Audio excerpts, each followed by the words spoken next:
आप सभी के समक्ष आज 25 सप्ताह की कार्ययोजना के अंतर्गत 11वें सप्ताह के चौथे दिन कक्षा 1 की हिंदी और गणित की शिक्षण योजना प्रस्तुत है। हिंदी की शिक्षण योजना में प्रथम कालांश में हम मौखिक भाषा विकास पर कार्य करेंगे। आज हम बच्चों को उनकी भावनाओं को समझने और अभिव्यक्त करने के अवसर देंगे। यहाँ पर हम जो खेल गतिविधि लेंगे वो अपनी आधारशिला क्रियान्वयन संदर्शिका से लेंगे, जो पेज नंबर 112 पर होंगी।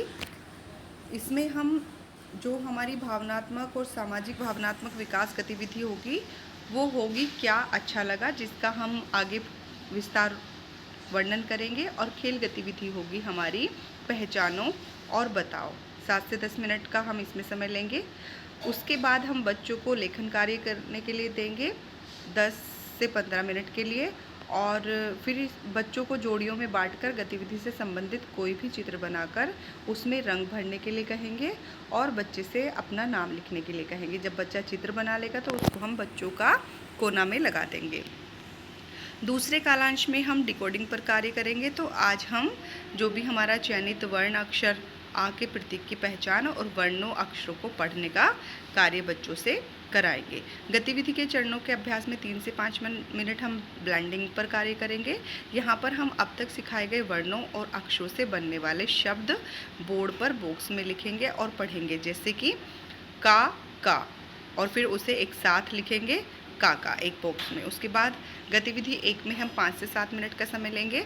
इसमें आप बड़े आकार में बोर्ड पर म, का, र, न आदि को लिखें और बच्चों को अपनी नोटबुक में लिखने के लिए कहें, या फिर और भी जो हमने अब तक शब्द सिखाए हैं वर्ण सिखाए हैं उसको आप इस तरह से बोलेंगे ताकि बच्चे अपनी नोटबुक में उसे लिखें। गतिविधि 2 में हम 7 से 10 मिनट का समय लेंगे। इसमें आप बोर्ड पर कुछ शब्दों के वर्णों अक्षरों को तोड़कर लिखेंगे, जैसे ना, नाना। इसी तरह से माँ, मामा, माँ ना, माना, या अन्य और भी शब्द जो एक साथ बोले जा रहे हों, जिनकी ध्वनि बार बार आ रही हो, वो शब्द आप लिखेंगे या फिर उनसे मिलते जुलते। इस तरह से बच्चों को फिर उनके एक एक वर्णों पर अक्षरों पर उंगली रखते हुए मिलाकर एक शब्द के रूप में पढ़ते जाएंगे। फिर सभी बच्चों को इन्हें बोर्ड से अपनी नोटबुक में पढ़ते हुए लिखने को कहेंगे। गतिविधि 3 में 5 से 7 मिनट का हम समय देंगे। आप कुछ शब्दों को बोर्ड पर लिखेंगे, जैसे कम, काम, नाम, नम, मामा, मम, नाना, नम। इस तरह से बहुत सारे शब्द हम बोर्ड पर लिखेंगे और फिर उंगली रखकर एक एक शब्दों को पढ़ते जाएंगे। फिर बच्चों को इन्हें नोटबुक में लिखकर जोड़ियों में पढ़ने के लिए कहेंगे। गतिविधि 4 में हम 5 से 7 मिनट का समय लेंगे।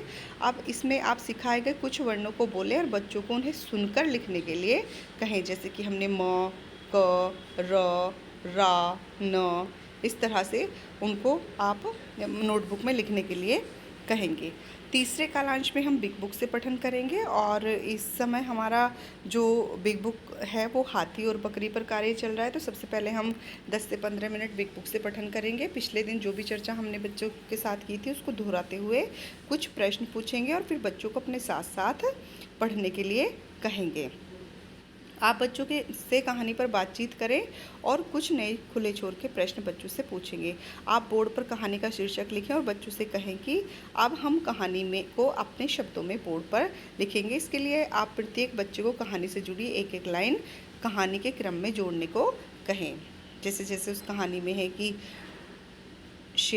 हाथी बैठा था तो उस पर खरगोश और गिलहरी खेलने लगे, तभी एक बकरी आई, वो सब उसके ऊपर। तो इस तरह से उसको क्रम में जोड़ते हुए बच्चे बोलेंगे और फिर आप उसे एक चार्ट पर या बोर्ड पर लिखते जाएंगे। फिर आप कहानी को सरल वाक्यों में एक चार्ट पेपर पर लिखते जाएं।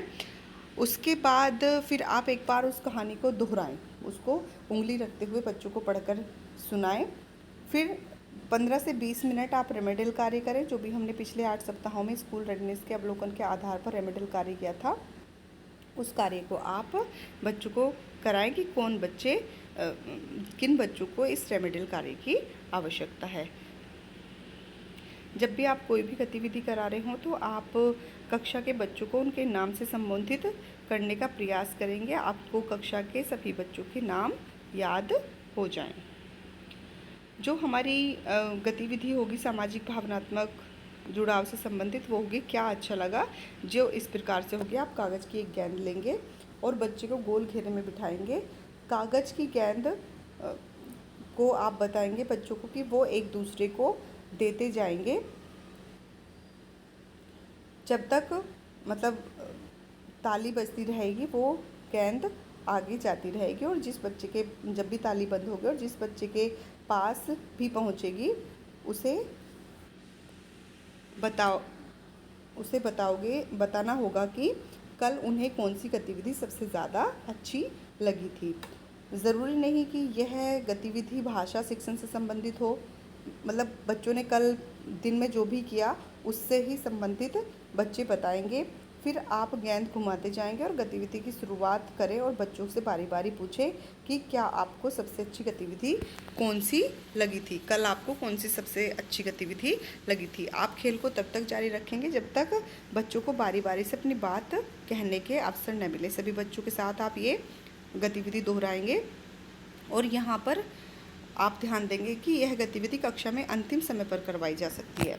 गतिविधि से संबंधित एक दो उदाहरण आप बच्चों को देंगे। सबसे पहले जब बच्चों को समझाएंगे तो आप उदाहरण देके समझाएंगे कि इस तरह से हम इस गतिविधि को करेंगे। उसके बाद पहचानो और बताओ खेल गतिविधि होगी। इसमें आप कविता, बोर्ड, चौक, मार्कर आदि लेंगे। आप बोर्ड पर कोई आकृति जैसे तिकोना बनाएं और बच्चों को अनुमान लगाकर पहचानने को कहें। अब बच्चों को आकृति पहचानकर उस आकृति जैसी किसी वस्तु का नाम बताकर उसके बारे में एक दो वाक्य बोलने के लिए कहें। जैसे तिकोना तो देखकर बच्चे कह सकते हैं कि समोसा। बर्थडे वाली कैप भी बोल सकते हैं बच्चे, तो मैंने कल समोसा खाया था। गतिविधि से संबंधित एक दो उदाहरण आप बच्चों को दें, जैसे कि सीधी लाइन खींचेंगे तो रस्सी, सांप भी बच्चा बोल सकता है, उसके बारे में एक दो चीज़ें भी बच्चा बोलेंगे।